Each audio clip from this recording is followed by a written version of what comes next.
Assalamualaikum warahmatullahi wabarakatuh. Adik-adik kelas 5 yang hebat, jumpa lagi dengan channel Pak Guru Menjawab. Dan selamat datang juga bagi adik-adik yang baru bergabung di channel ini.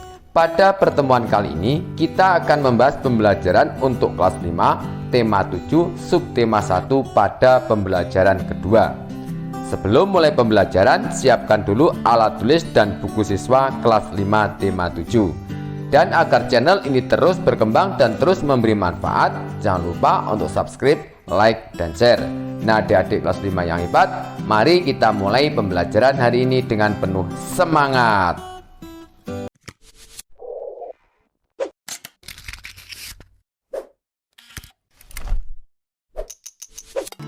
Adik-adik kelas 5 yang hebat, mari kita mulai pembelajaran hari ini. Bukalah buku siswa kelas 5 tema 7 subtema 1 pada pembelajaran kedua halaman 18. Bangsa-bangsa Eropa mulai memperkuat dan melanggengkan kekuasaannya di Indonesia.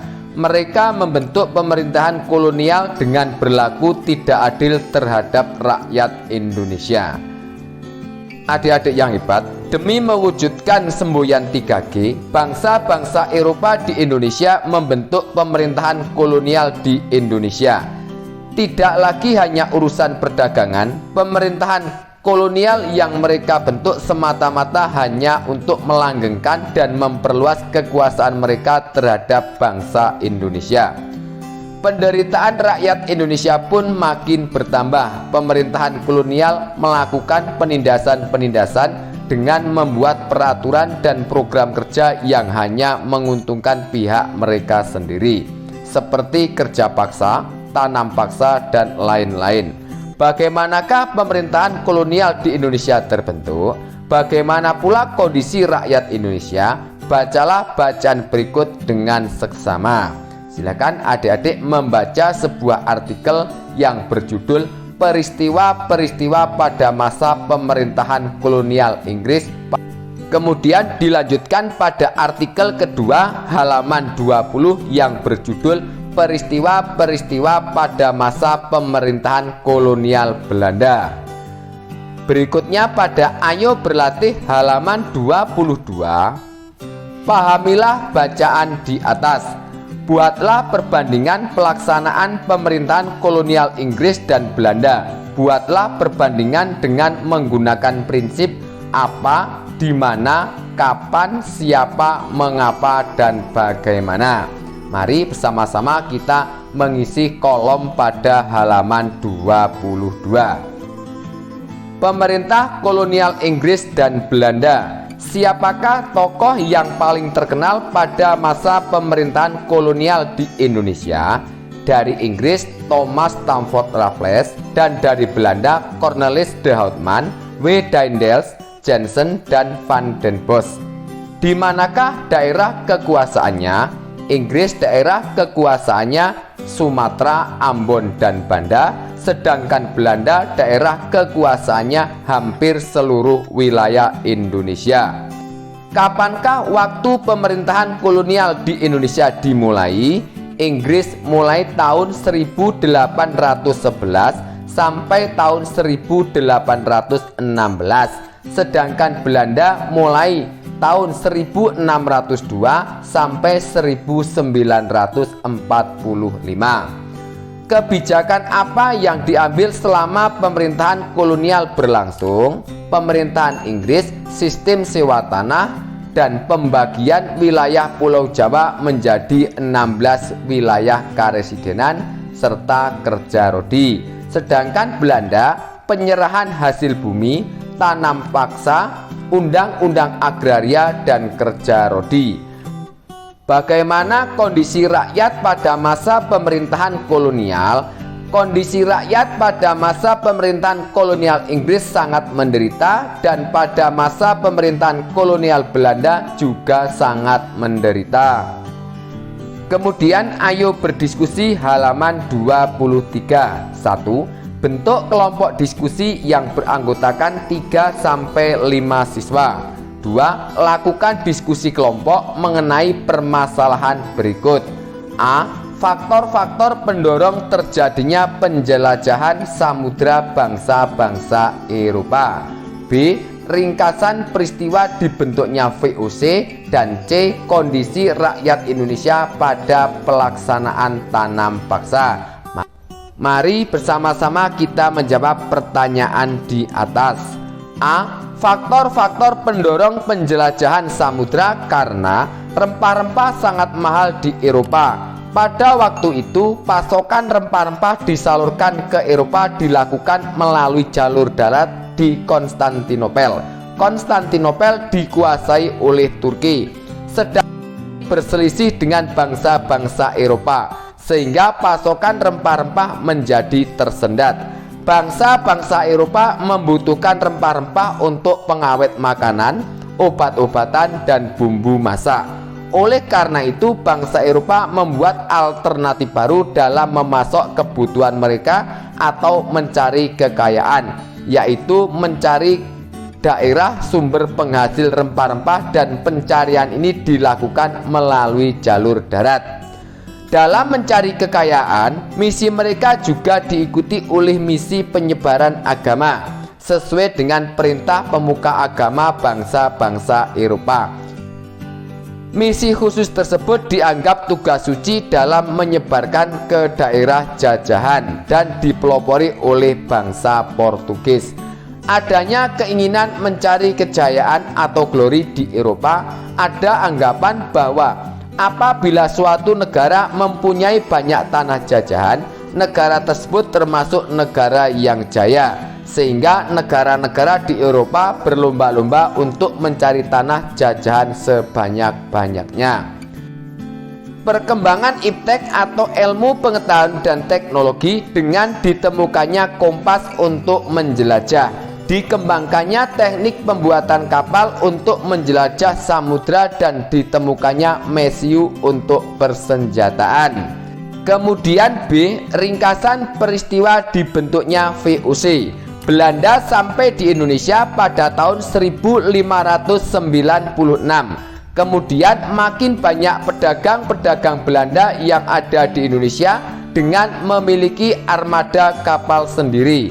Agar tidak ada persaingan atau perselisihan antar pedagang Belanda sendiri, maka pada tanggal 20 Maret tahun 1602 dengan didukung pemerintah Belanda, maka dibentuklah VOC yang bertujuan 1. Menguasai pelabuhan-pelabuhan penting, 2. Menguasai kerajaan-kerajaan di Indonesia, dan 3. Melaksanakan monopoli perdagangan rempah-rempah.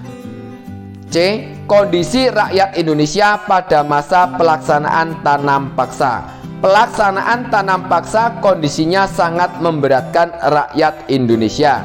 Banyak tanah terbengkalai akibat rakyat dipaksa lebih memperhatikan tanaman ekspor, sehingga tanaman milik rakyat sendiri banyak yang gagal panen, sehingga rakyat makin menderita. Wabah penyakit merajalela, bahaya kelaparan melanda rakyat, menyebabkan banyak yang meninggal sehingga jumlah penduduk menurun tajam. Berikutnya pada Ayo membaca halaman 24, silakan adik-adik membaca sebuah artikel yang berjudul Perubahan Wujud Benda. Kemudian pada Ayo berdiskusi halaman 24, mari bersama-sama kita menjawab beberapa pertanyaan. Nomor 1, jelaskan perbedaan peristiwa membeku dan mencair. Membeku adalah dari benda cair menjadi benda padat, sedangkan mencair dari benda padat menjadi benda cair. Nomor 2, halaman 25. Jelaskan perbedaan peristiwa membeku dan menguap. Membeku, perubahan dari benda cair menjadi benda padat, sedangkan menguap, perubahan benda dari benda cair menjadi benda gas. Nomor 3, jelaskan perbedaan peristiwa mencair dan menguap. Mencair dari benda padat menjadi benda cair, sedangkan menguap, benda dari benda cair menjadi benda gas. Nomor 4, apa saja yang menyebabkan terjadinya peristiwa membeku, mencair, dan menguap? Yang menyebabkan terjadinya peristiwa membeku, mencair, dan menguap adalah perubahan lingkungan. 5. Peristiwa sehari-hari apa sajakah yang menunjukkan terjadinya peristiwa mencair? Peristiwa sehari-hari yang menunjukkan peristiwa mencair yaitu es batu terkena sinar matahari. 6. Peristiwa sehari-hari apa sajakah yang menunjukkan terjadinya peristiwa membeku? Peristiwa sehari-hari yang menunjukkan peristiwa membeku yaitu air disimpan di dalam lemari pendingin. Kemudian nomor 7, peristiwa sehari-hari apa sajakah yang menunjukkan terjadinya peristiwa menguap? Peristiwa sehari-hari yang menunjukkan menguap yaitu genangan air di jalan terkena sinar matahari. Selanjutnya ayo mencoba halaman 26. Bersama dengan teman sekelompokmu, rancanglah percobaan untuk menunjukkan terjadinya peristiwa mencair, membeku, dan menguap. 1. Siapkanlah alat dan bahan yang diperlukan. 2. Tulislah tahap dan langkah-langkahnya. 3. Gambarlah setiap tahapan yang kamu rancang. 4. Lakukan percobaan sesuai tahap yang telah kamu rancang. 5. Catatlah setiap perubahan yang terjadi dengan seksama. 6. Buatlah laporan hasil percobaanmu ke dalam sebuah poster. 7. Pada poster jelaskan perbedaan utama ketiga peristiwa perubahan wujud benda tersebut. 8. Gambarkanlah hubungan antara ketiga perubahan wujud benda tersebut dalam sebuah bagan dan jelaskanlah. 9. Presentasikan hasil percobaanmu dengan percaya diri. Nah, adik-adik kelas 5 yang hebat, berikut adalah contoh poster peristiwa perubahan wujud benda. Silakan diperhatikan dengan baik. Kemudian untuk presentasinya, perubahan wujud zat terbagi atas perubahan fisika dan perubahan kimia. Perubahan fisika adalah perubahan suatu zat tanpa menghasilkan zat baru. Perubahan fisika dibagi beberapa kategori, antara lain penguapan, yaitu perubahan wujud dari cair menjadi gas, pengembunan, yaitu perubahan wujud dari gas menjadi cair, pembekuan, yaitu perubahan wujud cair menjadi padat, pencairan, yaitu perubahan wujud padat menjadi cair, penyubliman, yaitu perubahan wujud padat menjadi gas, dan penghabluran, yaitu perubahan wujud dari gas menjadi padat. Selanjutnya silakan adik-adik menyanyikan lagu Rayuan Pulau Kelapa dan bacalah notasi angkanya. Gerakkan tangan dan badanmu sesuai dengan tinggi rendahnya nada. Selanjutnya pada ayo berlatih halaman 28. Jelaskan isi lagu Rayuan Pulau Kelapa dengan kata-katamu sendiri. Tuliskan dalam bahasa Indonesia yang baik dan benar. Perhatikan penggunaan kata-kata baku. Perhatikan pula penggunaan tanda baca yang benar. Tuliskan dalam kotak berikut. Jawab. Rayuan Pulau Kelapa menjelaskan tentang negeri Indonesia yang sangat elok dan pasti sangat dicintai oleh rakyatnya. Harapannya akan selalu menjadi negeri tumpah darah yang akan tetap dipuja sepanjang masa. Indonesia adalah negeri yang aman dan makmur. Negerinya dikenal dengan nama Pulau Kelapa yang dikenal amat subur. Juga disebut dengan Pulau Melati karena keindahannya. Negeri ini menjadi pujaan seluruh bangsa di dunia karena keindahannya. Keindahan pulau ini terlihat dari adanya Pulau Kelapa di pantai yang seolah menari. Bahkan para pengelana dunia membicarakan keindahan Indonesia. Nah, adik-adik kelas 5 yang hebat, demikianlah untuk pembelajaran hari ini, semoga bermanfaat. Dan agar tidak ketinggalan pembelajaran yang akan datang, jangan lupa untuk subscribe, like, dan share. Sekian dari kakak, wassalamualaikum warahmatullahi wabarakatuh.